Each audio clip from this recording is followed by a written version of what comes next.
13 വർഷം തികയുന്ന കൊച്ചി ലുലു മാളിന്റെ വാർഷിക ആഘോഷങ്ങളിൽ പങ്കെടുത്ത് ജോജു ജോർജ് പറഞ്ഞ വാചകം ലുലു എന്നും തന്റെ സ്വന്തം കുടുംബമാണ്.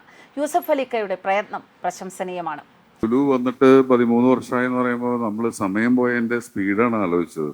ലുലു നമ്മളുടെയൊക്കെ ഒരു പേഴ്സണൽ സ്പേസായി മാറിക്കൊണ്ടിരിക്കുന്നു. അത് തുടങ്ങിയ യൂസഫ് അലിക്കായ്ക്കും അഷ്റഫക്ക പിന്നെ ഇവിടുത്തെ സുഹൃത്തുക്കൾ സ്വരാജ് എല്ലാവരോടും സന്തോഷം പങ്കിടുന്നു. എന്നെ വിളിച്ചതിൽ ഒരുപാട് സന്തോഷം. പുരുഷത്വന്റെ പ്രതീകം എന്നൊക്കെ പറഞ്ഞു. ചെറിയ നടുവേദന വന്നിട്ട് നടക്കാൻ ഞാൻ പാടുപെട്ടിട്ട് ഇങ്ങോട്ട് വന്നത്. എനിക്ക് ചിരി വരുമായിരുന്നു ഇതെല്ലാം കേൾക്കുമ്പോൾ. പക്ഷെ എന്നെ കുറിച്ച് പറഞ്ഞ നല്ല വാക്കുകൾക്ക് സന്തോഷം.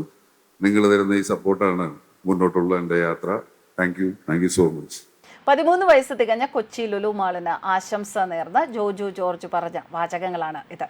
ലുലു മാളിന്റെ വാർഷിക ആഘോഷം സമാപിച്ചിരിക്കുകയാണ്. 13 വയസ്സ് തികഞ്ഞ കൊച്ചി ലുലു മാളിന് താരപ്പകിട്ടേറിയ ആഘോഷമായിരുന്നു. വാർഷികാഘോഷ പരിപാടികൾ ഉദ്ഘാടനം ചെയ്തത് നടൻ ജോജു ജോർജാണ്. സിനിമാ താരങ്ങളായ ഭീമൻ രഘു, ടിനി ടോം, കൈലാഷ് എന്നിവർ മുഖ്യാതിഥികളായി. കേരളത്തിന്റെ ഷോപ്പിംഗ് അനുഭവം മാറ്റി എഴുതിയ ലുലുവിന് എല്ലാ ആശംസയും നടൻ ജോജു ജോർജ് നേർന്നു. പാട്ടുപാടി സദസ്സിനെ പൊട്ടിച്ചിരിപ്പിച്ച് ഭീമൻ രഘുവും ആഘോഷരാവിന്റെ മാറ്റുകൂട്ടി. വാർഷികാഘോഷം കേക്ക് മുറിച്ച് ജോജു ജോർജ് ഉദ്ഘാടനം നിർവഹിച്ചു.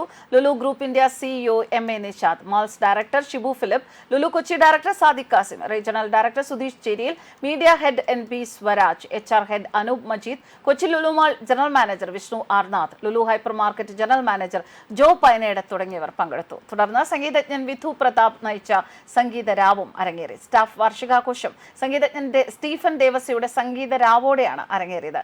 ചടങ്ങിൽ സംഗീത ലോകത്ത് സ്റ്റീഫൻ ദേവസി നൽകിയ സമഗ്ര സംഭാവനകളെ മുൻനിർത്തി Lulu Kochi director Sadiq Kasim, media head NP Swaraj എന്നിവർ ചേർന്ന് അദ്ദേഹത്തെ ആദരിക്കുകയും ചെയ്തു. Lulu regional director Sudheesh Cheriyil, HR head Anoop Majeed എന്നിവർ ചേർന്ന് സ്റ്റീഫന് പൊന്നാടയും ചാർത്തി. News desk